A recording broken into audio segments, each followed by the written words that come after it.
Hey, welcome back everyone. This is C. Yogesh Verma, and we will be resuming your chapter of TDS, TCS, and Advanced Tax. And today we will be completing the entire chapter from your study material. Detail में discussion होगा क्योंकि 5 ही question है, तो answer को लिखना कैसे है उसके लिए भी मैं गाइड करूंगा। सेल्फ स्टडी में आपको इस बुक की रीडिंग करनी है और ये आपका होमवर्क है। अगर आप इस बुक की रीडिंग नहीं कर रहे तो आप अपने आप को धोखा दे रहे हैं। किसी चैप्टर को नहीं भी रीड कर सकते तो कम से कम उसके लास्ट में जो लेटेस्ट रिकैपिटुलेट दे रखा है, यहाँ पर देखिएगा लेटेस्ट रिकैपिटुलेट दे रखा है, एटलीस्ट उसको तो रीड कर सकते हैं। ये देखो कितना बड़ा तो लेटेस्ट रिकैपिटुलेट ही चल रहा है। लेटेस्ट रिकैपिटुलेट जो रिवीजन है, जो समरी है, यही देखो कितनी बड़ी है। देखो ये देखो, ये देखो खत्म होने का नाम ही नहीं ले रही है। देखो, तो अगर आप सिर्फ उतना भी कर लेंगे ना तो भी बहुत हो जाएगा। और जो इसकी समरी है, मैंने तो समरी से भी कम में आपको पूरा जो है अपना कंटेंट दिया है। अगर मैं आपको कम कंटेंट दे रहा हूँ कि भैया इतना कर लो हो जाएगा, तो वो तो आपको घोट कर पी ही जाना है। एक एक वर्ड में क्लैरिटी लेकर, कॉन्सेप्ट समझकर, क्वेश्चन आंसर समझकर, कुछ एडिशनल बातें उसी समरी में लिखकर या हैंड रिटन नोट्स में लिखकर उसी को बार बार रिवाइज करोगे, एक एक चीज़ समझते जाओगे और आंसर जितने करोगे उतनी प्रैक्टिस होती जाएगी। तो वो तो करना ही है, उससे आप पास होंगे, उससे आपकी एग्जामिशन आएगी। बट उसके अलावा आपको बुक की रीडिंग भी लगानी है। जिस चैप्टर की रीडिंग नहीं लगा सकते उसका लेटेस्ट रिकैपिटुलेट जरूर पढ़िएगा। अगर रीडिंग नहीं लगा सकते तो लेटेस्ट रिकैपिटुलेट को पढ़ लीजिएगा। टेस्ट योर नॉलेज का क्वेश्चन नंबर 1 कर रही हैं। Ashwin doing manufacture and wholesale trade furnishes you the following information. उनका टोटल टर्नओवर है पिछले साल का 1,05,00,000 रुपीज़ और 2021 का टर्नओवर है 95 lakh rupees. Examine whether TDS are attracted, provisions of TDS are attracted for the below said expenses incur during the financial year 2021। तो financial year 20-21 के लिए आपको बताना है कि यहाँ पर क्या TDS के प्रोविजन लगेंगे या नहीं लगेंगे। ये एक इंडिविजुअल है और पिछले साल का इनका टर्नओवर कितना था, 1 करोड़ से ज़्यादा। अगर आपका टर्नओवर 1 करोड़ से ज़्यादा है तो आप पर TDS के प्रोविजंस लगते हैं। हमेशा प्रीवियस ईयर का टर्नओवर देखा जाता है क्योंकि करंट ईयर का तो पता ही नहीं होता ना, वो तो साल खत्म होएगा तब पता लगेगा। तो करंट ईयर में TDS काटना ही नहीं काटना, उसके लिए हम पिछले साल का टर्नओवर देखते हैं। और अगर हमें पिछले साल ऑडिट कराना जरूरी था, या दूसरे शब्दों में 1 करोड़ से ज़्यादा का टर्नओवर इंडिविजुअल का, तो इसीलिए जो है इनको पिछले साल जो है ऑडिट कराना जरूरी है। क्योंकि इनको ऑडिट कराना जरूरी है, इसके लिए करंट ईयर में ये TDS काटेंगे। अगर थ्रेशोल्ड लिमिट से ज़्यादा की पेमेंट इन्हें करनी होगी तो यहाँ पर ये इंटरेस्ट पे कर रहे हैं बैंक को। बैंक को अगर इंटरेस्ट पे करेंगे तो आप TDS नहीं काटेंगे, सरकार को इंटरेस्ट पे करेंगे तो आप TDS नहीं काटेंगे। तो इसलिए यहाँ पर जो है सेक्शन 194A जो इंटरेस्ट का होता है सेक्शन, उस पर आप TDS नहीं काटेंगे क्योंकि आप यूको बैंक को पेमेंट कर रहे हैं, कॉन्ट्रैक्ट पेमेंट कर रहे हैं राज को। 2 कॉन्ट्रैक्ट 12-12 हज़ार के करे तो साल में 1 लाख से एक्सीड नहीं हुआ और एक कॉन्ट्रैक्ट 30,000 से एक्सीड नहीं हुआ, तो यहाँ पर भी 194C के प्रोविजंस नहीं लगेंगे। आंसर को कैसे लिखना है, जो मैंने आपको हिंदी में एक लाइन में समझाया उसको आप कैसे लिखेंगे। सबसे पहले आपको आइडेंटिफाई करना है ये कौन से सेक्शन में आता है TDS के। तो आइडेंटिफाई करा, contract is for 194C, C for contract, तो 194C, C फॉर कॉन्ट्रैक्ट। तो 194C अट्रैक्ट क्यों नहीं होगा ये आप बता रहे हैं, क्योंकि कॉन्ट्रैक्टर जो है उसको पेमेंट जो सिंगल कर रहे हैं वो 30,000 से एक्सीड नहीं होती, पूरे साल की पेमेंट 1 लाख से एक्सीड नहीं होती। देयरफॉर TDS प्रोविजंस जो है वो अट्रैक्ट ही नहीं होते, और अट्रैक्ट नहीं होते हैं there is no TDS liability on part of Ashwin. उसके बाद जो है ये शॉप का रेंट देते हैं एक इंसान को 2.5 लाख रुपए का। तो 194I जो है वो रेंट का सेक्शन है, और उस केस में अगर 2,40,000 से ज़्यादा की अमाउंट पे करनी होती है उस केस में आपको TDS काटना होता है। तो यहाँ पर क्योंकि अमाउंट 2.5 लाख रुपए है और इसीलिए जो है आप एक इंसान को जो पेमेंट कर रहे हैं वो एक्सीड होती है, तो यहाँ पर 10% की रेट पर TDS कटता है। बट कोविड के चलते उसे 7.5% कर दिया गया है, और इसीलिए जब TDS की लाइबिलिटी आएगी, जैसे आप 2021 में दे रहे हैं, तो 31 मार्च 21 तक जो है आप 7.5% पर TDS काटेंगे। कमीशन आपने पे करी है बालू को 15 मार्च 2021 को, 15,000 रुपये तक कोई TDS नहीं कटता है, और सेक्शन का नाम है 194H। H कमीशन के लिए, I रेंट के लिए, C कॉन्ट्रैक्ट के लिए, A इंटरेस्ट के लिए। तो ये आप जो है पूरी लाइन लिख कर आएंगे, तब आपको जो है नंबर मिलेंगे। चीज़ें समझनी और उस चीज़ों को समझकर बताना, समझा पाना या लिखना दोनों अलग अलग चीज़ें हैं। और समझने के भी दो एंगल है। एक तो मैंने आपको पढ़ाया, वो आपको समझ आया कि नहीं आया। दूसरा कि अगर आप मेरी मदद के बिना पढ़ते हैं तो क्या वो आपको चीज़ें सही से समझ आती है नहीं आती है। तीसरा कि आप वो चीज़ किसी को समझा सकते हैं या नहीं सकते। तो ये तीन चीज़ें अगर आपको पता होगी और आप तीनों स्टेज में काम करेंगे कि जो मैंने पढ़ा है वो भी समझा, जब खुद से पढ़ा वो भी समझा, कहीं और से पढ़ा तो वो भी चीज़ें समझ में आ रही क्योंकि कॉन्सेप्ट क्लियर है, और किसी को समझा रहे तो वो भी कह रहे हैं हाँ यार तुम बात तो सही कह रहे हैं। तो जब तीनों चीज़ों पर काम करोगे तो लास्ट बच जाएगी इसको लिखना कैसे, प्रेजेंट कैसे करना है। उसके लिए आप ज़्यादा से ज़्यादा प्रैक्टिस करेंगे और स्टडी मटेरियल के क्वेश्चंस को पढ़ेंगे तो आप सक्सीड ज़रूर करेंगे। क्वेश्चन नंबर टू है compute the amount of TDS on the following payments made by messrs S limited during the financial year 2021 as per the provisions of income tax act 1961। तो सबसे पहले आपने आइडेंटिफाई करा कि ये पेमेंट कौन कर रहा है, एस लिमिटेड, जो कि एक कंपनी है। इर्रिस्पेक्टिव ऑफ टैक्स ऑडिट कराना है नहीं कराना, टर्नओवर ज़्यादा है कम है, कंपनियों को तो TDS काटना ही होता है अगर थ्रेशोल्ड लिमिट से ज़्यादा की पेमेंट करनी होती है। तो पहली पेमेंट इन्होंने अक्टूबर 20 को करी और पेमेंट करी है 2 लाख रुपीज़ को टू मिस्टर आर, जो कि एक ट्रांसपोर्टर हैं जिनके पास 8 गुड्स कैरेज व्हीकल हैं और पूरे प्रीवियस ईयर में 8 ही रहे हैं, यानी 10 से एक्सीड कभी नहीं करे हैं। और उन्होंने जो है डिक्लेरेशन दी है अपने पैन के साथ कि मेरा TDS आप मत काटो। तो अगर ऐसा करा गया है तो उस केस में आप TDS नहीं काटेंगे। ट्रांसपोर्टर जो है वो भी आपके 194C सेक्शन में आते हैं, ये भी कॉन्ट्रैक्ट ही होता है और इसीलिए जो आप यहाँ पर पूरा लिखेंगे सेक्शन 194C के अंदर कुछ कंडीशंस मेंशन करी हुई है कि उसके पास जो है पूरे टाइम पे 10 से ज़्यादा नहीं होने चाहिए व्हीकल, एक भी बार नहीं होने चाहिए at any point of time. उसका बिजनेस प्लाइंग हायरिंग का होना चाहिए, लीसिंग ऑफ गुड्स का होना चाहिए, goods carriage, leasing of goods नहीं, लीसिंग ऑफ गुड्स कैरेज, सामान को ले जाने का जो कैरेज है उसे आप लीज पर दे रहे हैं, किसी को रेंट पर दे रहे हैं। और उसने डिक्लेरेशन दी, अपना पैन भी दिया है, तो उस केस में आप TDS नहीं काटेंगे। तो क्योंकि ये कंडीशन मीट होती है इसके लिए हम TDS नहीं काटेंगे। ये पूरा जो है आपको व्याख्या कर आनी है, चीज़ों को लिखना है। तो जब हम ऐसे टैक्स जैसी चीज़ें पढ़ते हैं तो उसमें तसल्ली पूर्वक जो है चीज़ों की स्टडी करनी होती है, अध्ययन करना होता है कि आपने TDS का एक प्रोविज़न देखा, समझ में आ गया, बट आप उसको और इन डेप्थ में जानने की कोशिश कर रहे हैं और डिटेल में जान रहे हैं ऐसा क्यों है, ये वर्ड का मीनिंग क्या है, ऐसा क्यों लिखा हुआ है, चीज़ों को समझ रहे हैं। एक पार्टी के लिए होगा, दूसरी पार्टी के लिए क्या होगा। तो जितना ज़्यादा खोलने की कोशिश करेंगे, सेल्फ स्टडी करेंगे, उतना ज़्यादा जो है लॉन्ग टर्म में चीज़ें रिटेन रहेगी। ठीक है ना। मैं तो कितना भी ज्ञान दे सकता हूँ, इसकी कोई लिमिट नहीं है, वो ख़त्म नहीं होएगा ना। स्टूडेंट्स कह रहे हैं CA फाइनल पढ़ा दो, नहीं पढ़ा सकता ना यार, ख़त्म नहीं होगा सिलेबस। सिलेबस खोल तो लिया, ओपन तो कर लिया, अब वो 1 साल तक क्लासेस चलती रहेगी। अगर फाइनल लेवल की स्टडी करानी है तो मैं 1 घंटा 1.5 घंटे का अगर वीडियो बनाता हूँ जिसके लिए पूरी रिसर्च चाहिए, आपको नोट्स बनाने होते हैं, आपको रिकॉर्ड करना होता है, अगर एडिटिंग ज़रूरत है तो करके अपलोड करना होता है, काफ़ी मेहनत लगती है। 1-1.5 घंटे के कंटेंट के लिए 4-5 घंटे आराम से लगते हैं। तो वो अगर मुझे देना है तो एक दिन में मैं 3 घंटे का कंटेंट दे सकता हूँ। और अगर मैं ज़्यादा डिटेल में पढ़ाऊँगा फाइनल लेवल पर तो वो तो पूरे साल मेरा चलते रहेगा, एक ही सब्जेक्ट पढ़ाते रहो, अगले साल चेंज हो जाएगा। तो इसलिए मैं फाइनल उठा ही नहीं रहा हूँ। इतना बड़ा ग्रंथ है, इवन इंटरमीडिएट का भी इनकम टैक्स देखा जाए तो इतना ज्ञान दे सकते हैं, कॉस्ट अकाउंटिंग हो गया, अकाउंटेंसी हो गया, उसकी लिमिट नहीं है ज्ञान देने की। सिर्फ ये जो है गुड्स कैरेज के लिए, इसके लिए मैं 5 केस स्टडीज आपको करा सकता हूँ क्या। तो क्या करोगे आप उसको पढ़कर, कंटेंट बढ़ जाएगा। तो एक लिमिट में हमको जो है कंप्लीट करवानी होती है चीज़ें। अब यहाँ पर जो है सबसे पहले आपको देखना होगा कि इन्हें जो पेमेंट करी जा रही है वो कौन से सेक्शन में कवर्ड है इन TDS। तो अगर मैं आपको बताऊं टेक्निकल सर्विस और रॉयल्टी, तो ये सेक्शन नंबर 194J में कवर्ड होती है। कुछ सेक्शंस आपको याद कर लेने चाहिए, यहाँ पर मैं आपको करवा देता हूँ। कुछ वेरी वेरी इंपॉर्टेंट सेक्शन है जो आपको याद कर लेने चाहिए और प्रैक्टिकली जो है वहाँ से क्वेश्चन पूछा ही जाता है,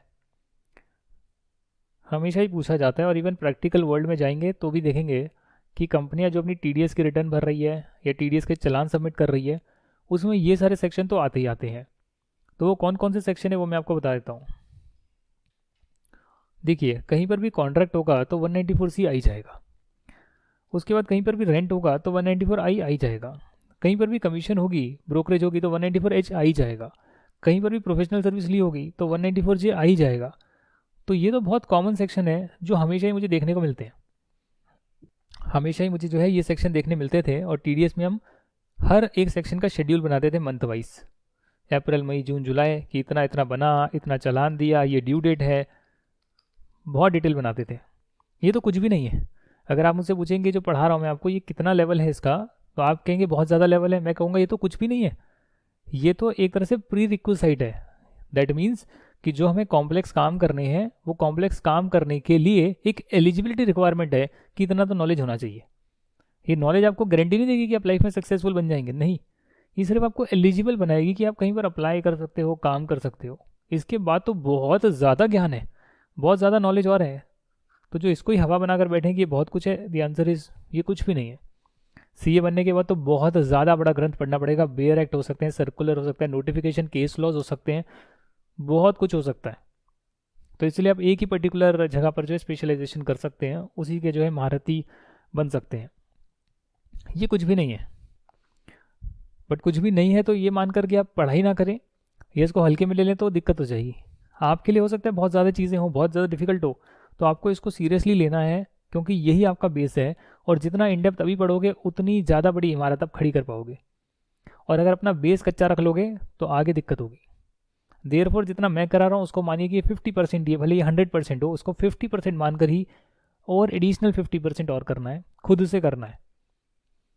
अब ये 194G मैंने आइडेंटिफाई करा तो उसमें क्या क्या बातें लिखी हुई है मुझे आंख बंद करके रिकॉल करनी पड़ेगी, सोचना पड़ेगा मैंने क्या पढ़ा था। Professional service, royalty, technical service, हर सर्विस के लिए अलग अलग 30,000 की लिमिट दे रखी होती है। ठीक है, तो यहाँ पर जो है इसके लिए है 25,000, दूसरे के लिए 20,000, अलग अलग सर्विस दी है, दोनों ही 30,000 से कम है, तो इसीलिए टीडीएस नहीं कटेगा। तो ऐसे कर कर मैं आंसर को फ्रेम करूँगा कि 30,000 आपको इंडिविजुअली चेक करना होता है, क्योंकि यहाँ पर फीस जो है वो 25,000 या 20,000 है, जो 30,000 से कम है, तो टीडीएस की लाइबिलिटी नहीं आएगी। 30 जून 20। अब ये जो लिमिट थी 30,000 की, ये क्या टोटल देखनी होती है? जी हाँ, टोटल देखनी होती है। ये कॉन्ट्रैक्ट वाले में तो 30,000 1 लाख है, 30,000 one time and 1 lakh in year. इसमें टोटल है 30,000 की लिमिट, तो एक एक चीज़ को बारीकी से पढ़ना है। मैं इसके लिए गाइड कर सकता हूँ, पढ़ना आपको है। पेमेंट ऑफ 25,000 आपने पे करा है रिपेयर ऑफ बिल्डिंग। अब रिपेयर जो है वो कहाँ कवर होगा? 194C। पर क्योंकि अमाउंट जो है 25,000 रुपये का है, सिर्फ एक ही अमाउंट दिया गया है, इसके लिए यहाँ पर थ्रेशोल्ड से कम होने की वजह से जो है टीडीएस नहीं कटेगा। 1 जनवरी को पेमेंट करी है 2 लाख की, made to mister A for purchase of dairies made according diaries made according to the specification of S Limited. However, no material was supplied for such diaries to Mr. A by Messrs S Limited or its associates. Section number 194C जो है उसमें clearly लिखा हुआ है कि work की definition में वही चीज़ आती है जहाँ पर सामने वाला व्यक्ति आपको मटेरियल सप्लाई करता है और उसके स्पेसिफिकेशन के हिसाब से आप काम करते हैं, उसको जॉब वर्क बोलते हैं, जो कि 194C के कॉन्ट्रैक्ट वाले में ही जो है कवर हो जाता है। यहाँ पर मटेरियल आपने नहीं सप्लाई करा, बल्कि आपके रिक्वायरमेंट के हिसाब से सामने वाले ने बनाकर चीज़ आपको दे दी है, सामने वाले ने बनाकर चीज़ आपको दे दी है, तो इसको वर्क की डेफिनेशन में नहीं ले आए हैं। ये तो वो हो गया कि आप गए और आपने कहा कि मुझे एक ना सूट चाहिए, सूट में ये चीज़ें होनी चाहिए, उसने वो सप्लाई कर दिया, उसके पास पड़ा होगा या उसने बनाकर आपको दे दिया, क्योंकि उसका काम ही कस्टमाइज चीज़ें बनाने का है। आपने उसको मटेरियल दिया और बोला कि मेरे इस कपड़े से जो है सूट बना दो, वो हो गया वर्क कॉन्ट्रैक्ट। आपने कपड़ा भी नहीं दिया, कुछ भी सामान नहीं दिया, और आपने डायरेक्टली बोला कि मुझे ऐसा सूट चाहिए, उन्होंने दे दिया, तो वो हो गया कॉन्ट्रैक्ट फॉर सेल। अब यहाँ पर जब ब्रॉडकास्टिंग के राइट्स आते हैं, या फिर जो मैंने आपको कपिल शर्मा शो का बताया था, उस केस में चीज़ें डिफर हो जाती है, क्योंकि वहाँ पर कॉन्टेंट आपका जो है डिजिटल कॉन्टेंट है। वहाँ पर आप रिक्वायरमेंट बता दें कि ऐसी ऐसी चीज़ें होनी चाहिए, उसके हिसाब से वो डिजिटल कॉन्टेंट बनता है, तो वो एक अलग गेम हो जाता है। यहाँ पर होता है कि मटेरियल आपको चाहिए, उसमें आप मटेरियल नहीं दे सकते ना, उसमें बोलेंगे कि मेरे एक्टर रहेंगे, नहीं, ऐसा नहीं हो सकता, तो उसका गेम अलग हो जाता है। उसके लिए भी सर्कुलर आया हुआ है, तो हमें पढ़ना पड़ता है कि अच्छा वैसे तो लॉ ये कहता है, या फिर डिपार्टमेंट ने कहीं पे क्लैरिटी दी है तो उसमें ये होगा। पेमेंट आपने 1,80,000 की करी है to mister Bharat for compulsory acquisition of his house. अब यहाँ पर लिमिट 2.5 लाख रुपए की है। मेरे टाइम ये लिमिट जो थी वो 2 लाख रुपए की थी, बट मैं पेपर में 2.5 लाख लिखाया और 2.5 लाख उसके बाद हो गई थी, अमेंडमेंट आ गई थी, तो मेरा आंसर ये गलत हो गया था। शायद सीए फाइनल में होगा, उसमें भी आता है, सीए फाइनल में भी यही कॉन्सेप्ट है। फाइनल की बुक उठा लीजिए और टीडीएस के जो है क्वेश्चंस करने की कोशिश करिए, आप कर पाएंगे अगर आपको ये क्लैरिटी है तो।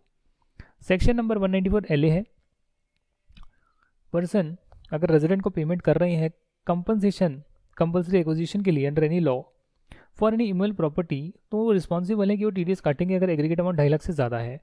क्योंकि यहाँ पर अमाउंट 2.5 लाख से एक्सीड नहीं करती है, इसके लिए टीडीएस नहीं कटेगा। और क्या टीडीएस सिर्फ एक्स्ट्रा पोर्शन पर ही कटेगा? नहीं, पूरे पर कटेगा। अगर लिमिट एक्सीड हो गई तो पूरे पोर्शन पर जो है टीडीएस कटेगा। आगे कमीशन की 14,000 की पेमेंट मिस्टर वाई को करी है, 15,000 से ज़्यादा नहीं है, 15,000 लिमिट होती है, लिमिट आपको याद नहीं है तो कैसे करोगे? तो लिमिट याद होनी चाहिए, सेक्शन नंबर याद होना चाहिए, और जैसे ही आपने वो पढ़ लिया और आपको क्लिक हो गया कि 194H में कमीशन का था, उसमें 15,000 की लिमिट थी, लिमिट से ज़्यादा नहीं है तो इसलिए टीडीएस नहीं कटेगा, तो आप पूरे आंसर को लिख पाएंगे कि सेक्शन नंबर पता, लिमिट पता, उसमें टीडीएस कितना कटता है वो पता है, और किसको एग्जेम्पशन मिली है वो पता है। तो ये 4 चीज़ पता होनी चाहिए, ये 4 चीज़ आपको पता होनी चाहिए। क्वेश्चन नंबर 3, टीडीएस की एप्लीकेबिलिटी बतानी है और कितना टीडीएस अमाउंट आप काट कर पैसा देंगे और उसको पैसा को जमा कराएंगे गवर्नमेंट को, वो कितना है वो आपको बताना है। तो पहला है rent paid for hire of machinery by B limited to mister Raman, ये है 2,60,000। तो 2,60,000 2,40,000 से ज़्यादा है कि नहीं है? अभी मैंने आज ही की क्लास में आपको स्टार्टिंग में कराया सेक्शन 194 आई, जिसमें अगर आप रेंट पे कर रहे हैं 2,40,000 से ज़्यादा का, तो उस केस में आपको टीडीएस काटना पड़ेगा। टीडीएस जब अट्रैक्ट होगा तो उस केस में कितना लगेगा परसेंटेज बताइए? 2%। 2% टीडीएस की रेट है। कोविड में 75% से मल्टीप्लाई होकर 1.5% हो गई है, तो 1.5% कटेगा पूरी अमाउंट पर, जो निकल कर आएगा 3,900। अगर वो अपना पैन नंबर सबमिट नहीं करते हैं तो फिर 20% रेट पर कटेगा, जो कि हो जाएगी करीब करीब बहुत ज़्यादा, और ये प्रोविजन सेक्शन 206AA में लिखे हैं। उसके बाद आपने फीस पे करी है दिसंबर 20 में टू डॉक्टर श्रीवात्सन बाय सुंदर। एक हिंदू अंडर फैमिली ने 35,000 रुपये की पेमेंट करी है, surgery performed on a member of HUF. तो फीस पे करी है, तो क्या प्रोफेशनल सर्विस की फीस है, क्या प्रोफेशनल नेचर की फीस है 194J। तो यहाँ पर जो है आपने जो सर्जरी कराई है अपने मेंबर के लिए वो पर्सनल नेचर की है। पहली बात, यहाँ पर इन्होंने ज़्यादा चीज़ें लिख दी है, इतना ज़्यादा लिखने की ज़रूरत नहीं थी। आप डायरेक्टली लिख सकते हो कि क्योंकि पर्सनल नेचर की है इसके लिए कवर नहीं होगी 194J में। हावेवर 194M में कवर होती है सारी प्रोफेशनल सर्विसेज जो पर्सनल नेचर के लिए आप ले लेते हैं, बट उस केस में चेक लगा हुआ है 50 लाख रुपए का, और 50 लाख से सम एक्सीड करेगा तब जाकर जो आपको टीडीएस काटना पड़ेगा। तो सिर्फ इतना भी आंसर लिख कर आओगे काम चल जाएगा। इन्होंने क्या बोला, इन्होंने कहा 194J में भी एक्सप्लेन कर दिया कि एक हफ को भी टीडीएस तब काटना होता है जब उन्हें ऑडिट कराना जरूरी है, या दूसरे शब्दों में उनका बिजनेस का टर्नओवर 1 करोड़ से ज़्यादा है, या फिर उनका प्रोफेशन का टर्नओवर 50 लाख रुपये से ज़्यादा है, तो उस केस में जो है इन्हें टीडीएस काटना होता है। एक्सप्लेन कर दी, एक्स्ट्रा बात लिख दी, क्योंकि पर्सनल नेचर का है इसके लिए नहीं काटना होगा। 194M में काटना होगा बट उसमें लिमिट है 50 लाख, तो वो भी एक्सीड नहीं होती, इसलिए टीडीएस काटना ही नहीं होगा। तो ऐसे कर आपको रीजनिंग देनी है कि इस सेक्शन में नहीं तो दूसरे में हो सकती है क्या, दूसरे में लिमिट से कम है तो दूसरे में भी नहीं होगी, right. ABCN company limited paid 19,000 two one of its directors as sitting fees.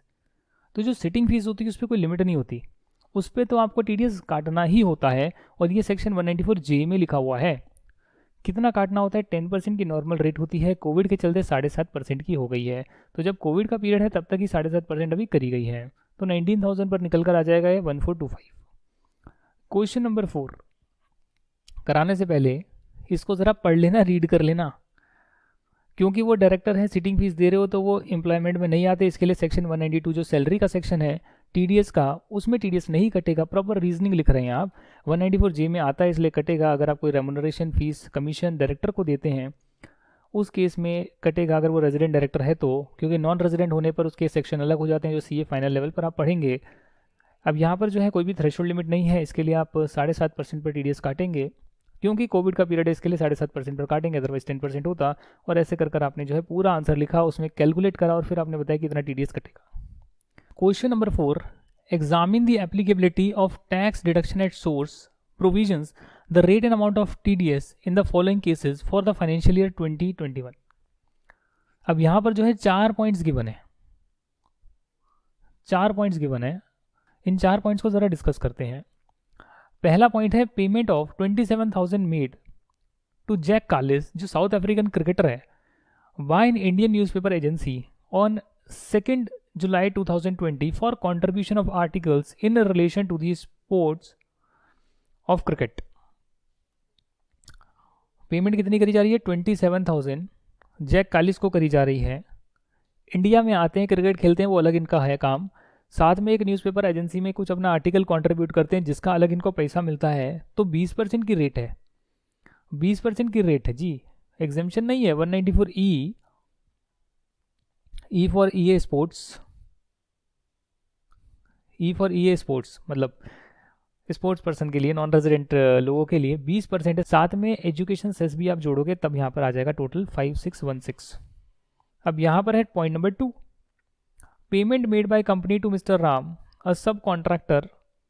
3 lakh रुपए की पेमेंट कर रहे हैं with outstanding balance of 1,20,000 shown in the books as on 31 March 2021।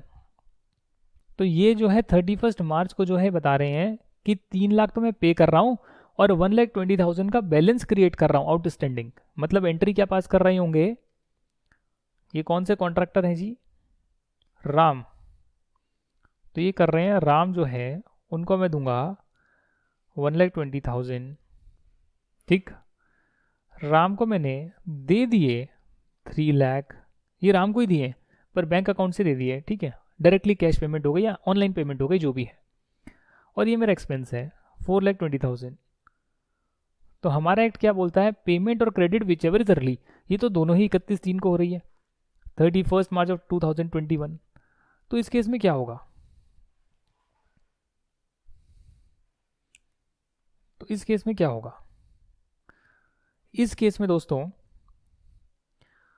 इस केस में जो है आप इस पर तो काटेंगे ही काटेंगे जो पेमेंट आप कर रहे हैं, और जो क्रेडिट करा उस पर भी काटेंगे। तो टोटल 4,20,000 पर आप काटेंगे। ठीक, कितना परसेंट काटेंगे ये आपका क्वेश्चन होना चाहिए। तो क्योंकि आप इंडिविजुअल को पेमेंट कर रहे हैं तो 1% पर आप TDS काटेंगे, क्योंकि इस पर 1% या 2% की रेट है। इंडिविजुअल को कर रहे हैं तो 1% और किसी और को कर रहे हैं तो 2%। तो मुझसे पूछ लिया गया था, मैं लूथरा के इंटरव्यू में गया तो मैंने कहा 194C। उन्होंने कहा क्या रेट है? मैंने कहा 1% and 2% paid to individual HUF and others. उन्होंने कहा किसको 1% है, किसको 2%? उन्होंने कहा इंडिविजुअल को 1% है, बाकियों को 2% है। भाई दिमाग चलाना पड़ता है, बहुत बहुत ज़्यादा जो है प्रोफेशनल वर्ल्ड में कंपटीशन है। तो ये इनका जो है TDS निकल कर आ गया है। Winning from horse race 1,50,000 paid to mister Shyam on an Indian resident. अब हॉर्स रेस की जो विनिंग है उसके लिए आपको पता है 194 डबल भी आ गया, जिसपे 30% की रेट होती है फ्लैट, और 30% रेट पर आप TDS काटेंगे और ये निकल कर आएगा 45,000। 2 lakh rupees paid to mister A a resident individual on 22 February 2021 by the state of Uttar Pradesh on compulsory acquisition of his urban land. 2.5 lakh रुपए तक टैक्स नहीं होता है, तो 2.5 लाख से कम है इसलिए टैक्स नहीं होगा। इसको लिखने का तरीका क्या होगा? सबसे पहले सेक्शन नंबर को आइडेंटिफाई करना है, 194LA। पर्सन रिस्पॉन्सिबल अगर रेजिडेंट को पेमेंट कर रहा है और वो कंपनसेशन है in the nature of compulsory acquisition under any law for any immovable property, then he is required और she is required to deduct TDS। और अगर सच पेमेंट एक्सीड नहीं करती है तो उस केस में एग्जेम्पशन मिलेगी, एक्सीड करती है तो TDS कटेगा, क्योंकि यहाँ पर लिमिट के विदिन है इसके लिए TDS नहीं कटेगा। तो ऐसे आपको लिख कर आना है, सेक्शन नंबर आइडेंटिफाई करना, लिमिट आइडेंटिफाई करनी, एग्जेम्पशन में तो नहीं आता आइडेंटिफाई करना, और अगर सब कुछ मीट हो रहा है तो लिखने के बाद कैलकुलेट भी करना है कितना TDS कटेगा। तो ऐसे आंसर करना है।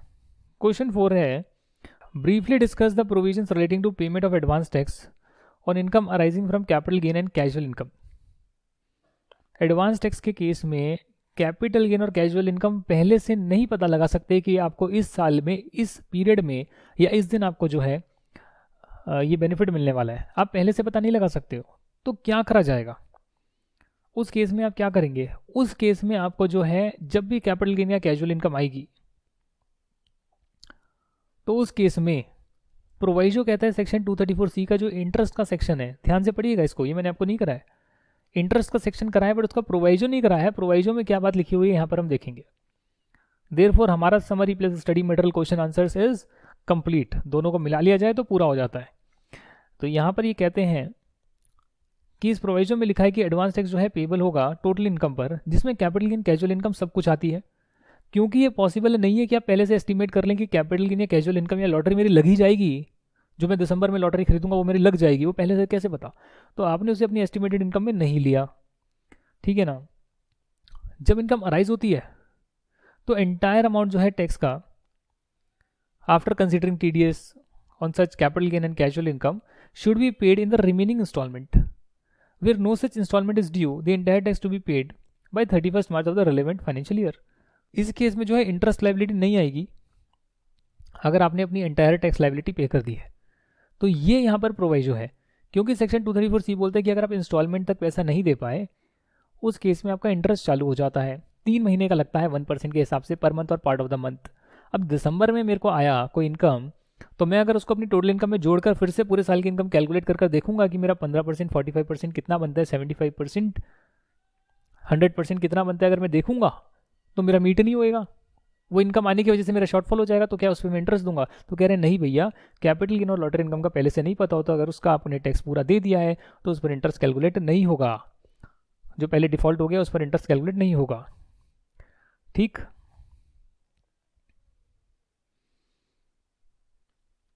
एडवांस टैक्स की लायबिलिटी कब आती है? जब टीडीएस काटने के बाद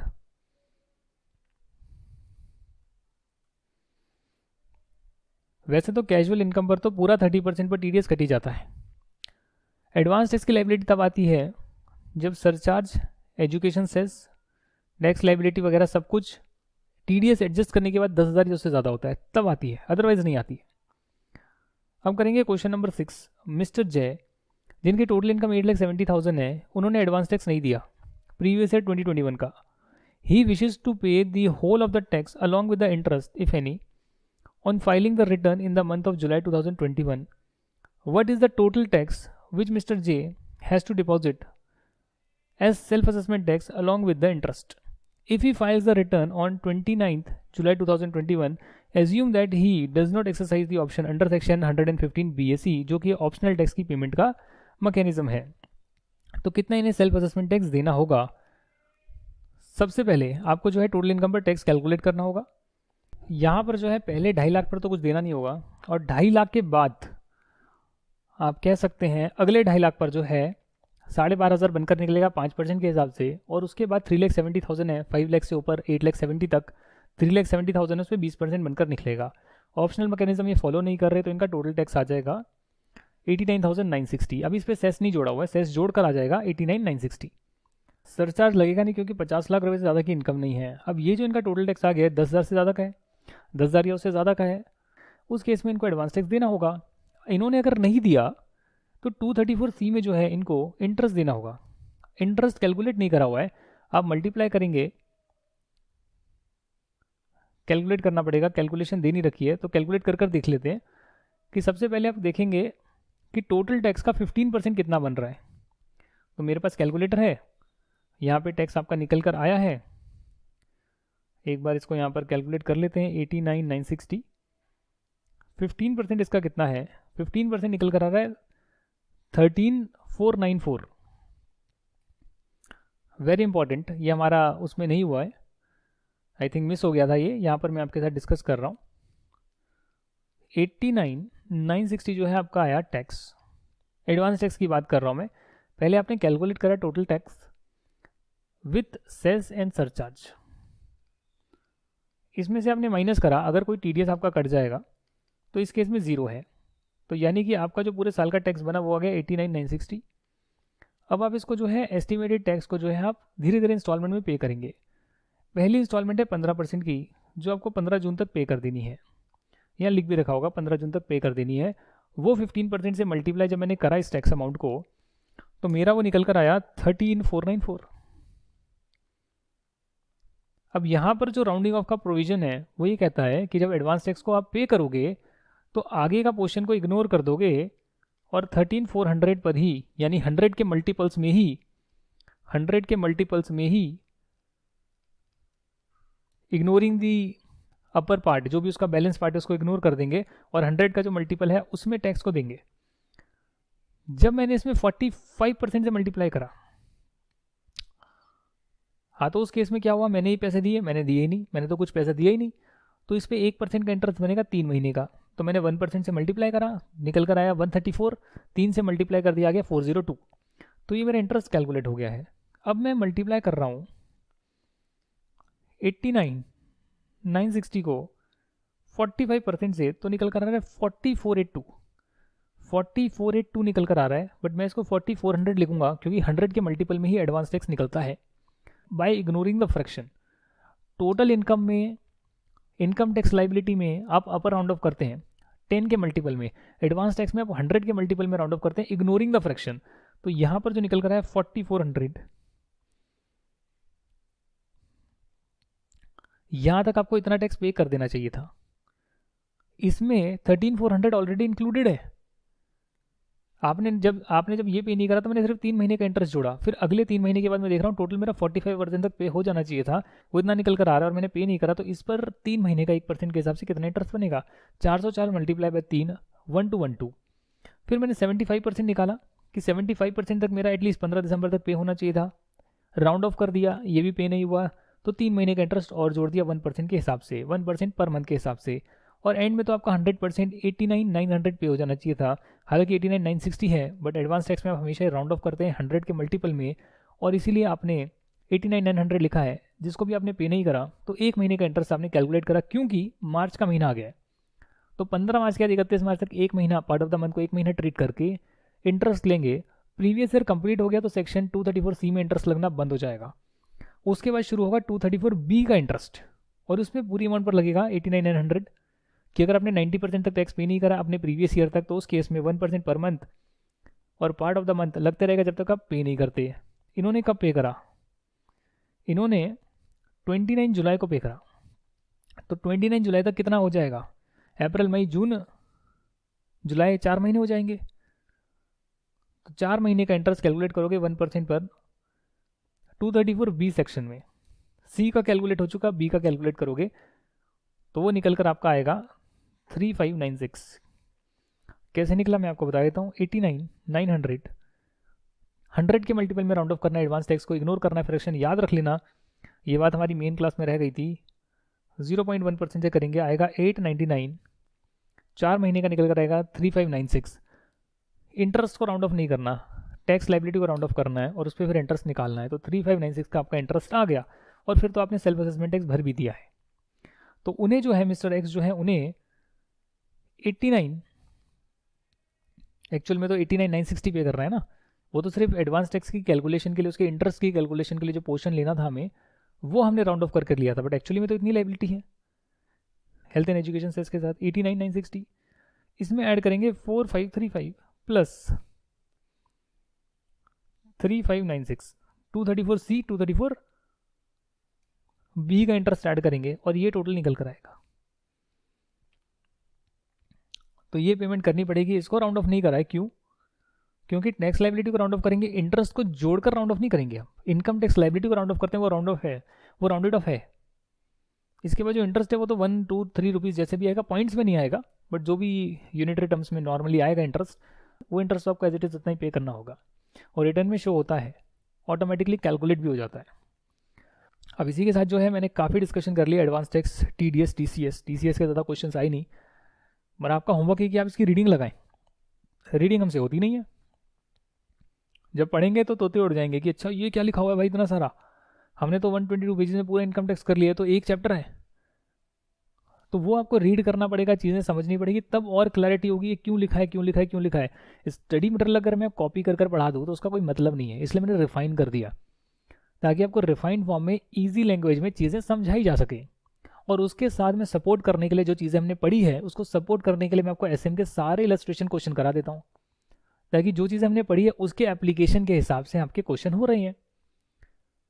अगर क्वेश्चन में हमें चीज़ें समझ में आ रही है, उसको हम सॉल्व कर सकते हैं, तो उन क्वेश्चंस को पढ़कर हम जो लैंग्वेज भी फ्रेम करनी है वो भी हम सीख जाएंगे। प्रोविजंस तो हमें आते हैं, कॉन्सेप्चुअल क्लैरिटी है, हमने क्वेश्चन आंसर्स करे तो हमें लैंग्वेज फ्रेम करनी भी आ गई, और अपने कॉन्सेप्ट्स की एप्लीकेशन भी टेस्ट हो गई। तो उन दोनों के कॉम्बिनेशन से आप तैयार हो जाते हैं, इनकम टैक्स का आपका बेस बन जाता है। तो बेस बनने के बाद इसमें इमारत आपको खड़ी करनी है। इमारत कैसे खड़ी होगी? जब आप बुक की रीडिंग लगाएंगे, जब आप और क्वेश्चन आंसर्स खुद से ट्राई करेंगे, CS CA में मटेरियल के कर लेंगे, पास्ट ईयर के कर लेंगे, दिमाग लगाएंगे, रीडिंग करेंगे बार बार पूरे चैप्टर की, तब आपको चीज़ें क्लियर होगी, एक वर्ड पर क्लैरिटी बनेगी, जिसके लिए बहुत मेहनत करनी जरूरी है, बार बार पढ़ना जरूरी है। ये आपके हाथ में, आप कितना सीरियसली इसको लेते हैं। अगर नहीं लेंगे और 3-4 बार रिवीजन नहीं करेंगे तो चीज़ें रिटेन नहीं होगी। रिजल्ट पॉजिटिव नहीं आएगा।